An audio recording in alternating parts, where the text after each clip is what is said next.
sent them a journal of American Doctors Society. They did an investigation on the physical death of Jesus, and the conclusions they came out with. These are not Christians. These are scholars. They decided to study the physical death of Jesus. What they came up with. I only came with the pictures to show you, to give you an idea. Show me the picture where they tied him to the stick to scourge him. The way they did it was they carried a fat tree, planted it, and locked your hand so that you can't shake. That means when they are scourging you, you can't turn. And they stripped you naked when they scourged you. The cane they used to whip you, they attach bones and metals to it. So anytime they wipe you, it pulled off your skin. There were records that said they whipped somebody like that and the thing tore the intestine and things came out. Somebody else was scourged like that. The whole back was peeled off. They saw bones. That's how the thing enters. They whip you and tear your skin. So every time they wipe you, if they pull it, your skin comes out. So that when they finish beating you, because of the volume of fluid you will lose, you will die of taste. If you don't die of heart failure. This is scourging. And the Romans don't flog 39. It's the Jews that flog 39. The Romans flog until they are tired. So the people beating you, they will beat you until they faint. When they finish scourging you like this, if life remains in you, then mercy spoke for you. After they scourged him, they now took him trekking with the cross for close to 1 kilometer to Golgotha. He lost so much weight that short journey he fell 3 times. He couldn't walk, and nobody would give him anything to drink. Historian said when his face was wiped, blood stains crested the mark of his face on the handkerchief. Everywhere was bleeding. Can I show you the scripture that described this punishment? Isaiah 52 verse 14. It said, just as many were appalled. You know the word appalled? The highest level irritation. When you saw him, you are like, what is this? You couldn't describe it. It said many were appalled at the sight of him. For so mad, you know the word mad? Disfigured. So disfigured was his appearance, like an object of horror. When he came out of the scourging, if you saw him, you thought he was an object of horror. And he said he no longer looked like a man. They literally disfigured him, and they didn't stop there. They now gave him the cross, carried it, and went to Golgotha. Then they began crucifixion. In crucifixion, they nail you at your wrist, because the idea was for you to hang there until you suffocate. You know, the word excruciating didn't exist until the Romans started crucifying people, because the word excruciating comes from the word cruciating, and the word cruciate comes from crucifix. So it's excruciating is actually a pain you feel when you are crucified, because there's no pain in that class. When a man is crucified, his whole weight hangs on his wrist, and the only support he has are the nails on his toes. And when they crucify you, you saw a picture of Mel Gibson where you were straight. You can't be straight when they crucify you, because your back, there's no space to stand straight.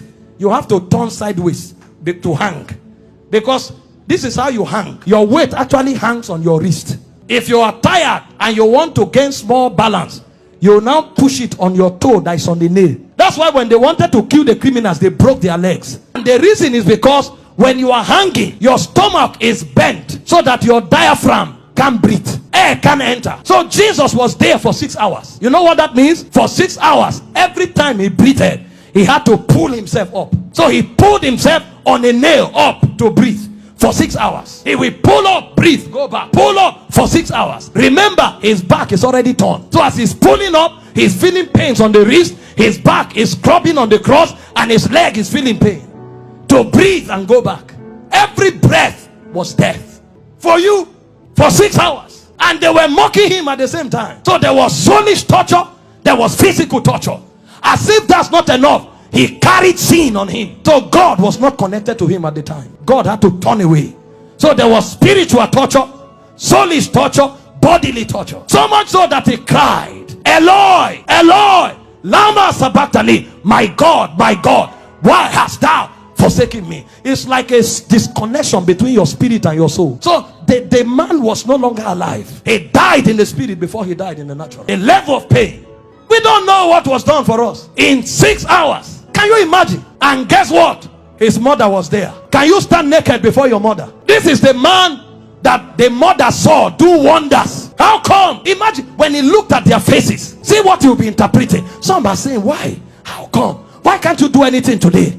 Then the Jewish people were mocking. Physician, heal yourself. Fake prophet. I thought you said you had miracles. Why don't you come down? The thieves that were on the cross, one was mocking him. So from everywhere. Meanwhile, all the sicknesses on earth were on him on the cross. You have cancer, you say it's painful. He had cancer, diabetes, hepatitis, all that day at the zenith.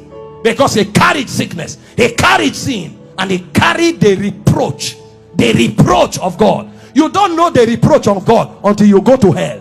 So for those 6 hours, he was in hellfire. The point came when the price was paid. He looked up and said, I'm thirsty. They gave him vinegar. He said, no, that's not what I'm looking for. I'm looking for the river that flows from the throne of God. I'm looking for that which satisfies indeed. When they didn't have it to offer, he said, it is finished. And he said, Father, unto you I commit my spirit. I commit. Because they couldn't kill him. They couldn't kill. No, you don't kill him. This commandment I've received from my Father. I have the power to lay down my life and to take it up. So he felt all those pains, keeping his life inside him.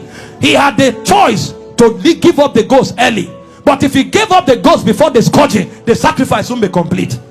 That's where it is more painful. He had the power to say, no, now I depart. But he kept his life and suffered the pain. From the scourging, to the shame, to the reproach, to the embarrassment, to the flogging, to the crucifixion, until he checked and saw that the sacrifice was complete. Because he had the choice of letting you go to hell, or of keeping you while he stays in hell. He chose to stay in hell.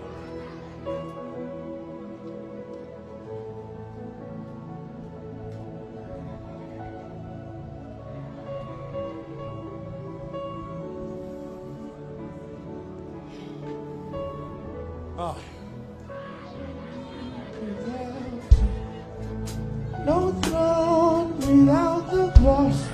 There's no sacrifice without your blood. All this you did for me. No me without you. No throne without the cross. There's no sacrifice without your blood. All this you did for me. No me without you. No throne without the cross. There's no sacrifice without your blood. All this you did for me. No me without